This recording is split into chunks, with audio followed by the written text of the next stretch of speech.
and welcome to a live, fresh edition of Dodgers Territory. We are presented by Fox One. We are psyched that you are here. I am Alanna Rizzo. That is Clint Pasillas, live at Dodger Stadium after Game 5, in which was another loss for the Los Angeles Dodgers. That's a bummer. We'll get into it. But before that, thanks for being here. Please rate us 5 stars, like, subscribe. We're trying to get to 15,000 subscribers, and we can only do it if you guys help us out. We appreciate that very much. Do it on YouTube. You can do it on wherever you get your podcast. We appreciate that very much. Okay, so there you have it. Game 5, right? Toronto now with a 3-2 series advantage. They will head home. Toronto now has the home field advantage, if you will, because the Dodgers will travel and Toronto will travel as well. Game 6 is on Friday. Game 7, if necessary, is on Thursday. This was the final game of the 2025 season at Dodger Stadium. Clint, you are there. What was the mood? What was the atmosphere like tonight? Obviously things got out of hand pretty quickly here with back-to-back jacks to open this game off of Blake Snell. The vibes were still there. They were still around. The ballpark was as into it as you're going to get with Dodgers fans at Dodger Stadium on, Wednesday night? But, one thing that puts butts in the seats and gets people excited is offense. And nothing happened. Huge credit. Story of the game, the rookie, Trey Yesavage, absolutely shoved. Credit where credit is due. Blue Jays fans in the chat can be surprised. There's going to be some Blue Jays praise on this show because I learned some things about this ball club. But the command was there for Yesavage. The splitter was nasty, of course, from my vantage point, which is a little bit out of the way. 7 innings, only 3 hits, 10 punch-outs. The one earned run was a Kike Hernandez home run that in the 3rd inning that gave us a little bit of life, gave us a little bit of hope, but that was false vibes. Dodgers offense is absolutely cooked. Yeah, I don't know if they're cooked. They looked uninspired, right? So I think Blake Snell did everything he could possibly do tonight. He wasn't great in Game 1. This was basically the Game 1 rematch of Blake Snell and Trey Yesavage. And Trey Yesavage, if you don't know his name, now you know, right? If you don't know, now you know. Because this is a kid that's had, 8 or 9 big league starts, and he's been tremendous so far. Sometimes it's best if you don't know what you don't know. And I feel like Trey Yesavage is pitching like he has not a care in the world, and he's shoving, and he's done an amazing job, and he has paid so many dividends for his team. But the offense just looks uninspired. They just look like I felt like Clint, when they went down 2-0 on 3 pitches in this game at home, it almost felt like it was like perhaps a little bit of being shell-shocked, and maybe that was the stadium, maybe that were the fans. I mean, I barely sat down, and I'm like, how are we? Okay, so David Schneider, fine. And then all of a sudden, Vladimir Guerrero Jr. hits another home run on the 3rd pitch of the game. They're down 2-0, but it was almost as if it was like, all right, that's it, we lost. I'm like, wait a minute, like it's the 1st inning. Like, we're at home, we're the Dodgers. Like, what are we doing? And you saw what I perceived to be the feeling and the dynamic and the energy. It just seemed flat. It just felt like they just conceded a little bit before they should have conceded. I mean, maybe there's more going on, but I just felt like I don't know what I'm trying to say, but they looked defeated. All great runs come to an end. Okay, stop. You guys, I still have confidence in this team. I just didn't like the way that it was. I do. I still have confidence in this team. There's 2 games left. Like, stop. Yeah. Yes, there are 2 games left, and they have to win both of them. I have confidence in Yamamoto. We'll talk about that a little bit later. But the problem is, you had that kind of defeated, deflated feeling because the Dodgers immediately were down an insurmountable 2 runs after 3 pitches. They didn't put 2 runs up on the board over the course of the game. The game was over after 3 pitches, and the problem is the root is the offense. The game was over after 3 pitches based on what the final score ended up being. But at the time, the game should not have been over at that time. It's like, okay, this sucks, but you know what? We have an amazing offense. We are at home. we're going to get it together. It's going to be fine. And it wasn't. It wasn't fine. So it's like the game was over. Yeah, you look back at it now, and they did not put up more than 2 runs. But at the time, it wasn't over. It was the first freaking inning. Yeah, you should hope that they would find a way to put at least 2 runs on the board to, continue a game into extra innings, assuming there was no other damage done at that point. But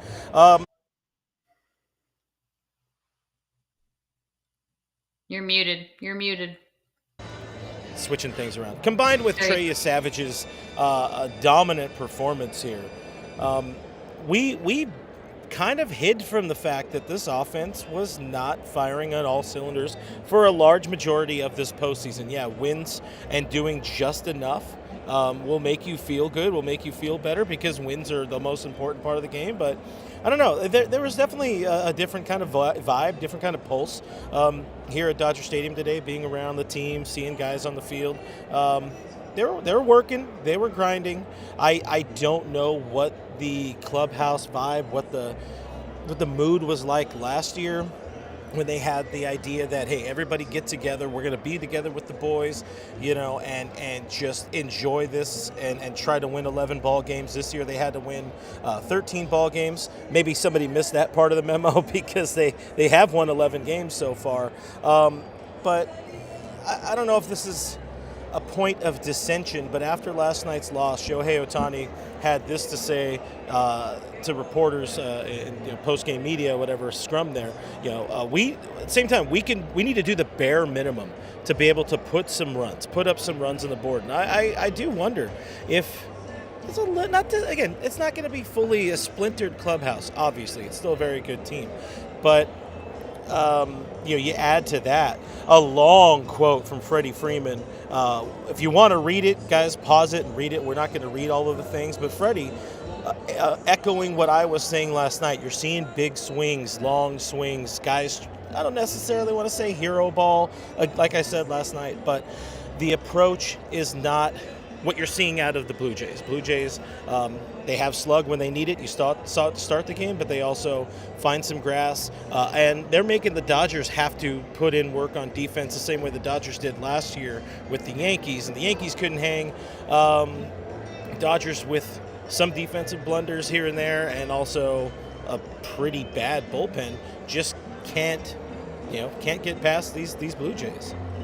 Yeah, I mean, I said that the Blue Jays were better than a lot of people thought they were, and I still maintain. I'm getting blown up in our chat because it's like, oh, she said we were gonna. I still think we're gonna win the World Series. The Doomers are out. So you know what? F off, everybody. I still think we're gonna win the World Series. My God, we have 2 games left. It's I like fine. the attitude. Calm the fuck down. It's okay. I hope so much you are right. I really, really do. I mean, calm down. Seriously, yeah, it sucks, okay? But we're so spoiled. We're so spoiled, oh my God, we were supposed to sweep. And no, I said the Toronto Blue Jays were better than people thought they were. They are. They're a good team, okay? The Dodgers have better starting pitching. The Toronto Blue Jays might be a more complete team up and down the lineup, at least at the time right now that we are playing, okay? So here's the deal. I wonder if she knows who Alejandro Kirk is yet. First of all, Scarl Lem Scars. I've been covering the Blue Jays longer than you've been alive, so shove it. I get so sick of the freaking idiots in the chat. Anyway, this is one of those episodes where let's keep it here. Yeah. Mm-hmm. Okay. Where it's just us. Hey, how about we do this? All right, go ahead. Are we taking a break? We're gonna take a break. No, not even a break. I want to talk about the one positive before we get back into the negative of the offense, because that is the biggest bugaboo, and then there's a second bugaboo with the bullpen here. But if there was one bit of positive, even if the line doesn't show it, that was Blake Snell tonight, and we're going to talk a little bit about Blake Snell. Pitched really well. Yeah, and let's talk about him. He had a bad 3 pitches. He had a bad first inning, and then he locked in. Let's talk about it in our DraftKings Player Spotlight. Let's do it. I mean, honestly, you do have to shout out Blake Snell, and I understand he wanted to come back after that Game 1 performance. He even said it today. He's like, I'm paraphrasing, but I know that I'm a better pitcher than I was in Game 1. So fine, back-to-back homers to lead off the game, first time in World Series history. That's not the side of history you want to be on. But then he locked it in, right? The only other runs were thanks in part to his teammates. Okay, and when I say thanks in part, it's because it was not good. Teoscar Hernandez had that misplay in right field. Will Smith had that pass ball in the seventh inning. Edgardo Henriquez allowing both of the inherited runners to score. So his final line ends up being 6 2/3, 6 hits, 5 runs, 4 walks, not great, 7 Ks, okay. 116 pitches to try and save us from having to see the bullpen. It didn't work out. He did his part, Clint Pasillas. It should have been enough to win a playoff game. If you go 6 2/3, it should be enough to win the game. This to me, this game is not on Blake Snell. To me, this game is the offense not being able to come up, getting guys on base, getting guys to, move over, like playing, station to station baseball, getting guys to scratch out a run in key situations. This is not on Blake Snell. This is on the lack of offense that we have been plagued by the last couple of games of the World Series. Yeah, and of course going up against the rookie Yesavage, who we already said was absolutely nails in this game. Huge shout out to him for taking advantage of an absolutely anemic offense. You don't know if the offense is anemic because they faced Trey Yesavage, or he beat up on a crippled guy at the bar or something like that. But the point being here, Blake Snell, like you said, he did enough to win a postseason game, to win a World Series game between two clubs that are the best of the best in the National League and the American League. So I fully agree that Blake Snell deserves a shout out for this game. There's a reason you go out and pay him all that money. It's to try to win this kind of baseball game. Sadly, Dodgers just couldn't put any runs on the board for him. But thank you to DraftKings for bringing us this part of the show. And now we're going to tell you a little bit more about Pick 6.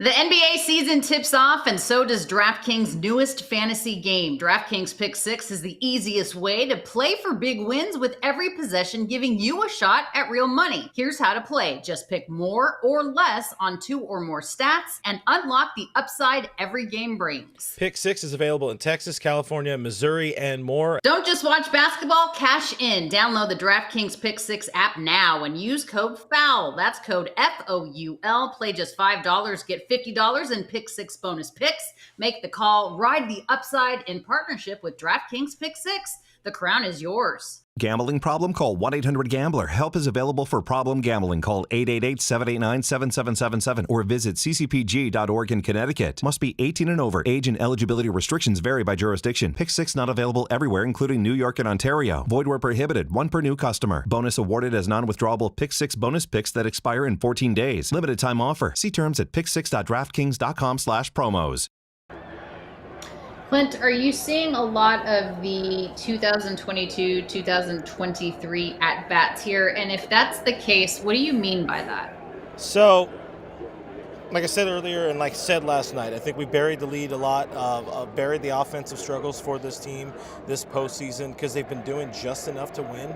But the AB quality from this team, part of it going back into that long kind of quote from Freddie Freeman, you're not seeing a very good quality team approach. You're seeing a lot of guys that I don't want to fully go in and say that they are trying to do it all themselves. They're trying to win the ball game. Maybe there was a lot of that in that 18-inning game, but it feels like they get in the box. They're down 0-2 right away. You're seeing Freddie and Mookie in particular, just kind of flailed. They look defeated, deflated, or depleted, if you will. Tom Brady would be happy to see them be deflated on the field. I know some people agree with the idea that this offense looks a lot like what we saw in those 2 years where they couldn't muster up any runs at all. There was not a good approach. Using the whole field, not taking your walks when you need to, and more so just the kind of appearance, the kind of vibe you get out of them at the plate. They look like they're ready just to go back to, sitting on the bench as quick as they can, and they have I guess 2 opportunities to win 2 games in Toronto. It starts with Yoshinobu Yamamoto, but they got a long flight to have some serious conversations and hopefully lock it the F in, because Dodgers fans recall how miserable things were during the 2022-2023 run of just being really, really bad, really, really flat brand of baseball. Something where even Mookie had said, it's like, I'm not doing anything to help this team win a ball game. There's a number of guys who are not doing anything to help this team win ball games outside of the starting rotation. And they know that. Let me ask you this. So when we went into the game tonight, yesterday we were all clamoring about how things needed to change, right? The lineup needed to change. Pasillas needed to be sat. And he was. So Mookie, for the first time in quite some time, actually moved into the 3-hole. Will Smith was in the 2-hole. Andy Pasillas was not in the game. Will Call was there. So what did you think about the lineup going into the game today? Did you feel better about it? I don't know that I felt better. I did like Will Smith up in that 2-hole. I wouldn't have been upset to see Mookie Betts down a little bit more, maybe in the 5 spot. But then again, who do you put in the 3 or 4 hole? There's not really anybody who's like clearly ready to take those spots. And Dave making that dramatic of a change, just it's not going to happen with one of his guys. I thought it was the right idea. I thought it was the right call. Turns out Andy Pasillas was not the issue there. He was not the reason.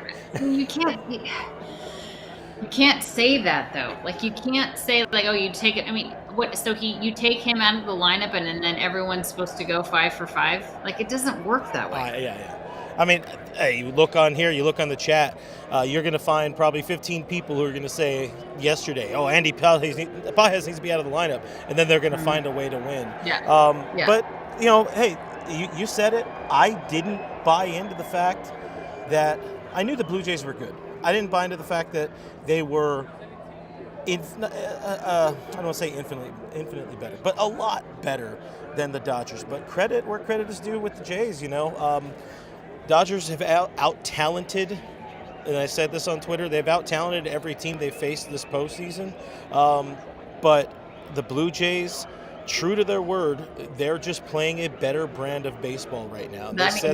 That's what you need to do at the right time. That's what I said. You have to be healthy. You have to be playing the best ball at the right time. And John Smoltz and Joe Davis talked about it on the broadcast that after that 18-inning loss, you go into the dugout, the clubhouse the following day, and it's like, ho-hum, they're fine. Like they didn't seem like they were a team that just got gut punched after going 18 innings and losing on a walk-off home run in the 18th. Again, I knew that this team was good. I still have faith that the Dodgers will pull it out. And I know everyone's pissed off and has all kinds of fun things to say in the chat, but I still have confidence. And you know what? At least we're getting a competitive series, right? Yeah. Like if you take the homer bias away, which we are, obviously we're Dodgers fans. But if you take that away, this is a competitive and fun series. I was thinking about this going into the game today. It's like, obviously they win game 1, we win game 2, right? And then it's 18 innings that we win, then they win. So now we're even, and then they win game 5. And game 5, there's a really strong possibility that whoever wins game 5 goes on to win the World Series. But it's been at least competitive. It's been entertaining. I understand that most fans, for their own sanity, want it to go 4-0 and be a sweep. And there's a lot of things that could have been turned on its head. If the Blue Jays had won the 18-inning game, things could have been very different. But there's still 2 more days and 2 more opportunities for the Dodgers to figure this out. So I refuse to give up hope. And you guys can say what you want to say. I've covered the sport a really long time. And have I been wrong? Sure. So what do you want me to say? The Dodgers are terrible. Are you going to clip this off now? I mean, is that – I'm too old for this. I really am. Yeah, that's how baseball media works in 2025, unfortunately. It's all about, gotcha. You didn't believe 110% of the way. Sometimes teams just run into a buzzsaw. Sometimes teams are just playing better baseball. Sometimes teams just win 4 games before the other team. There's still a chance for the Dodgers to win 4 games, for sure. Certainly, this is making excuses, or it's lending itself towards making excuses. But what are your thoughts about Yeah, the Dodgers had a pretty long layoff, obviously sweeping the Milwaukee Brewers and heading into this Yeah. series. Do you think that plays a That's a role? really that's a good point that you bring up. I don't really know. I don't know that it was the layoff, honestly. I just think that these are two teams that play a different brand of baseball. And there's guys obviously in the Blue Jays lineup that are coming up huge in situations that you would not have thought that they would come up big in. The Addison Bargers of the world. Yes, now Will Klein had an unbelievable performance for the Dodgers, but like the guys that you would expect to come up big for the Dodgers have not come up big consistently, not exclusively, but not have come up big consistently throughout the series. And there have been the underdogs on the Blue Jays that have made massive, massive impacts that you would not have expected, right? Like, and that's what the beauty is of this sport. It's like you expect the Freddie Freemans, the Mookie Betts, the Shohei Otanis to make big contributions, and those guys haven't necessarily done it consistently throughout the series. There have been moments, of course. I'm not suggesting that there haven't, but when you look at the Blue Jays, you expect the Bo Bichette's, you expect the George Springers, you expect the Vladimir Guerrero Juniors to make up like massive moments, right? Well, Bo's hobbling, George Springer's out. I mean, he's probably going to, if needed, he can come off the bench. And Vladdy is Vladdy, but it's been guys that you don't expect to come up in huge situations. The Dalton Varshos of the world, the Addison Bargers of the world. Obviously Alejandro Kirk is a very good player. Huge. So listen, this is the World Series, and this is what happens. I still have a massive amount of faith in the Dodgers, whether it's naivete or being a homer or whatever. It's probably a little bit of it, but that's why we have this show. This is why we're both hosting a the show is called Dodgers Territory. If you guys are looking for something non-biased or whatever, I'm giving a lot of credit. I didn't know anything about the Blue Jays. They're in Toronto. Toronto's cool. Never been there. If somebody wants to pay to fly me out there to get better culture. It's a great city. Toronto's a great city. Canada, obviously a great country. Inherently, this boy from La Puente, California, does not need to know shit about the Toronto Blue Jays until my Dodgers face them. And having faced them, having seen them in this series, again, they are out playing the Dodgers. And the Dodgers, something we've maintained a lot this postseason here and then on my All Dodgers show, one team that could really beat the Dodgers is the Dodgers. And we're seeing that to a degree this postseason. Well, and that's such a good point that you bring up. No disrespect against the Blue Jays, but the Dodgers are beating themselves. The Dodgers are beating themselves by not capitalizing. In some ways, by not capitalizing, first of all, getting on base, moving a guy over, the big hit, runners in scoring position. The bullpen is scuffling. It has scuffled all year. We've known this about the bullpen, right? This is like, and you and I discussed this yesterday. Alex Vesia was really missed yesterday. He is. It is. That's a fact. But again, I just looked at the chat. Canadians don't want me to go to Toronto, so I will not. I will continue being an unproud American. I'll say this before we throw to another break, and then we'll look ahead to Game 6 with our backs against the wall.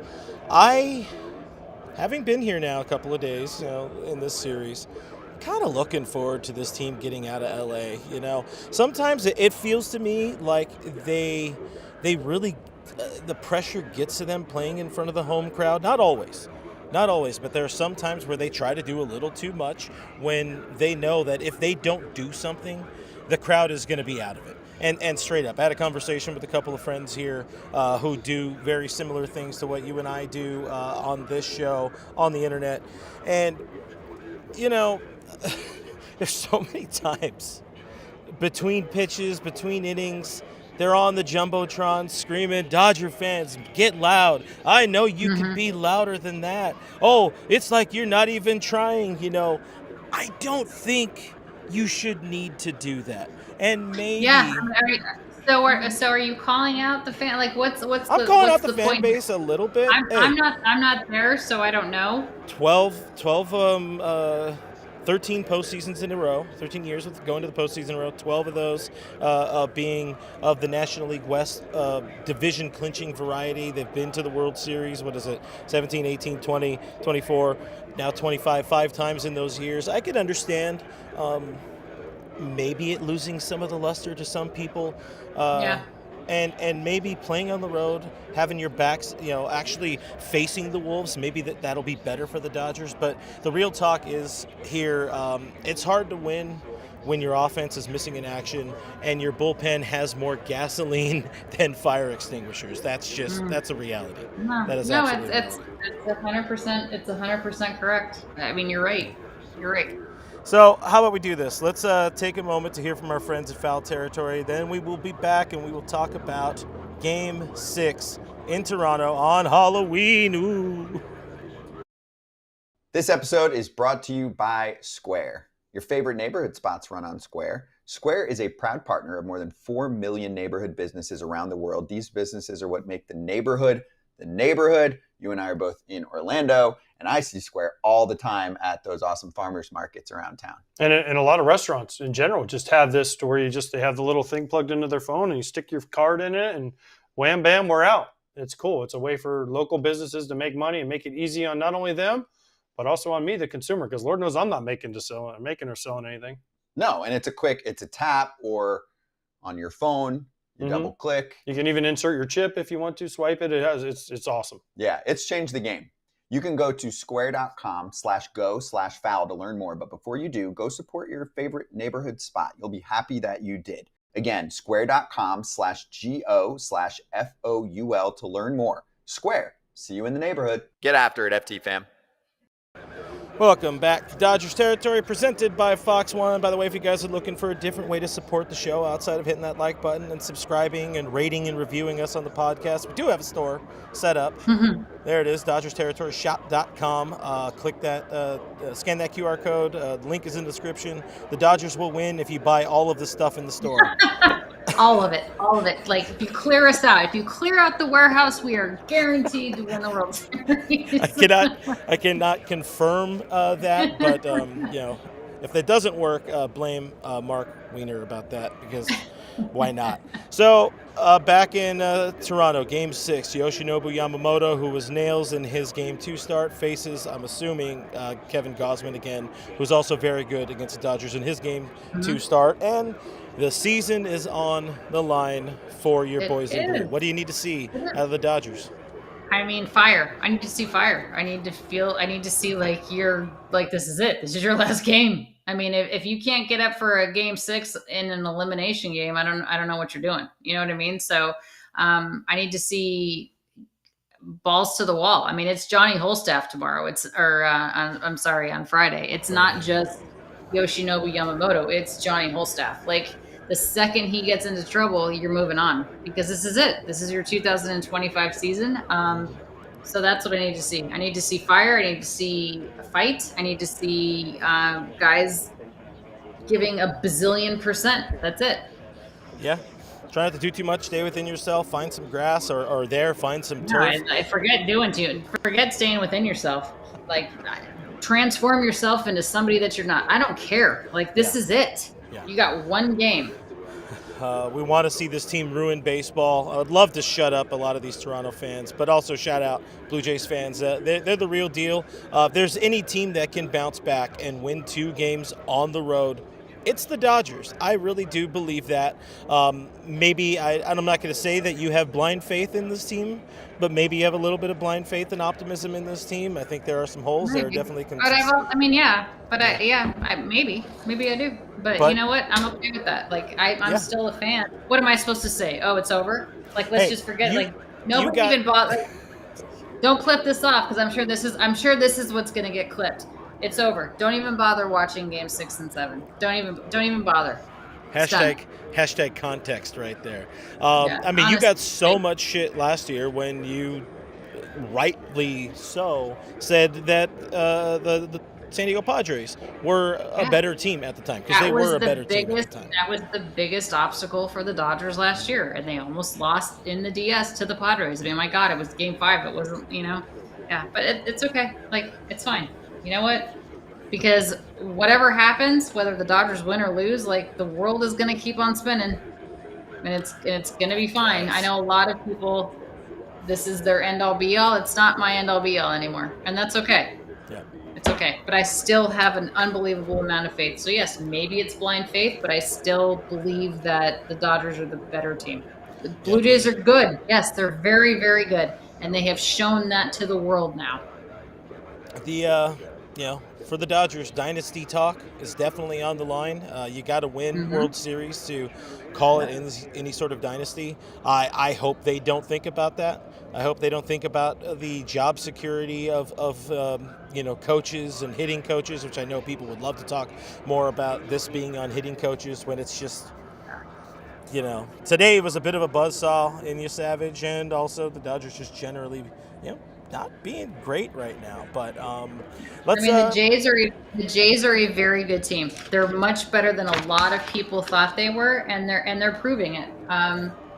But you know what? There's 2 games left, and obviously Friday is a must-win for the Dodgers, and then it becomes a must-win on Saturday, and that's what you love about this sport. Don't you want the World Series to go to 7 games? Don't you want it to mean something? I don't know. I do. I think it's great. I think we're lucky to be witnessing this right now. Yeah, I mean, maximizing the amount of baseball we get to see this year would be cool. I would have felt better with a sweep or Dodgers in 5 or whatever. But that's not how things turned out here. Getting into some of the super chats before we sign off. Green sent us $1.99, said Alanna isn't worried. Francisco, $4.99, a bit more worried, says it was an honor watching. Yeah, he's like, Francisco's like, okay, bye. He said, cue the Titanic violin music, which is a great visual. Francisco, you have been such an awesome support all year. Thank you, buddy. He also added, they looked dejected, no fight, no heart.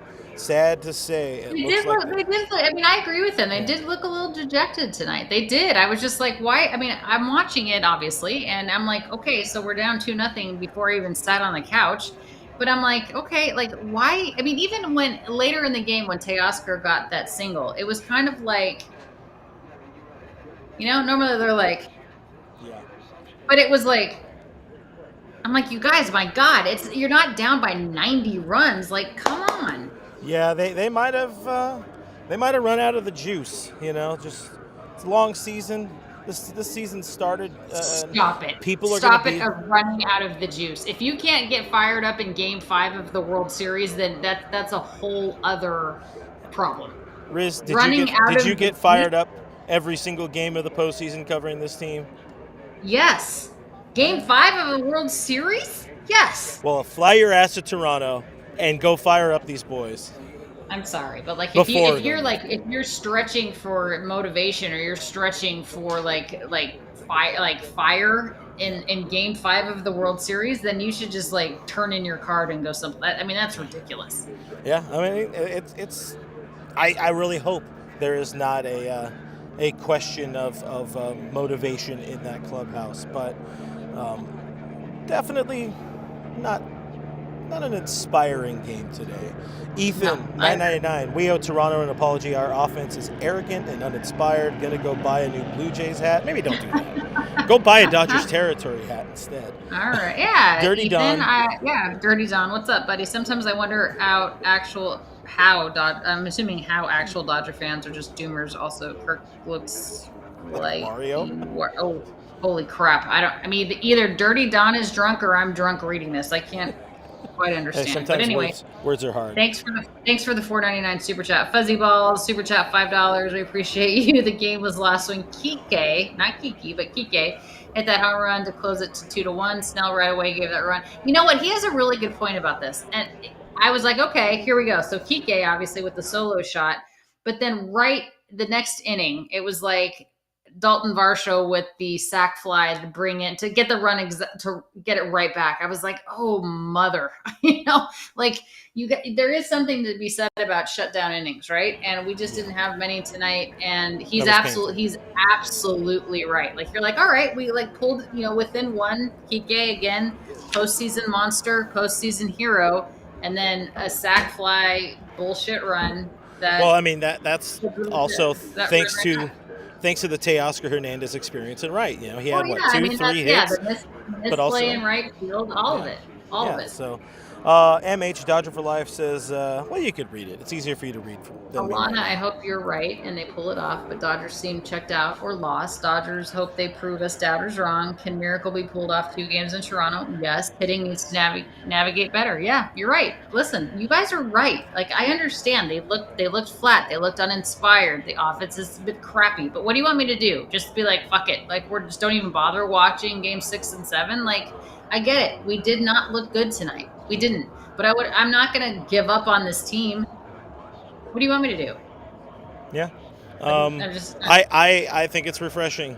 I've had other, done shows with other people that lean into the doomer. I have a painfully positive co-host on my All Dodgers, and you, I think, are the perfect blend of keeping it positive but still being realistic here. There's a chance the Dodgers, very good chance the Dodgers lose this series, but there's still a lot of hope. And there's still a lot of talent. The Dodgers are still a very good baseball team. They just got to win 2 games. They've done that a number of times. It was a 3-game series. They are down 1-0 in that 3-game series. But to end it off, Trey Yesavage with the $20 super chat. Thank you very much. As you guys make me feel better. Thank you. Just need to see some fight. And I'm praying. And you know what? And you're not wrong. Like, you're not wrong, Trey Yesavage. You're not wrong. Like, I felt, and again, I'm not questioning their effort, but it's like optically, it just looked like they seemed defeated and already out of it and lost way too early in the game. Like, if you need to be the beast, you need to show like, we've got this no matter what. Like, we are confident. We know even if they're not, let's just assume they're not. Like, we know we're the better team. We've got this. We have all of these weapons, all of this amazing talent. We're at home. We got our fans behind us. Like, we've got this. Like, pretend. It should have been better here. Like, fake it till you make it. I mean, they didn't seem happy or confident tonight, and that's a bummer. Yeah, you can't lose 2 of 3 at home, but they did, and they're going to need to prove to a lot of people. Hopefully, for all of our sakes, the Dodgers can shut up a lot of the doomers in the chat, can shut up all the Blue Jays fans in the chat, and hopefully they can win these next 2 ball games at Rogers Center in Toronto. Tomorrow, Shohei Ohtani will be on a plane to Toronto, unless they're flying out tonight, there is a chance they might be doing that. My guess is tomorrow morning. But they were doing that before too, where they flew out and they would spend like a full day there. Sure, but maybe they changed things up. I don't know. I mean, it is still early there. It's like noon. It's midnight here, so it's 9 at home. Almost for 9 you guys. o'clock. What a reasonable time I get to leave here. And never mind. Speaking of reasonable time, so there is no game tomorrow. So Clint and I will be back normal time tomorrow. So we will follow foul territory. Foul territory is 1 to 3. Clint and I will be back at 3 to 3:30 Eastern. So that's 12 to 12:30 Pacific. We'll talk about the preview of Game 6. We'll have a lot more information. We'll have both calmed down.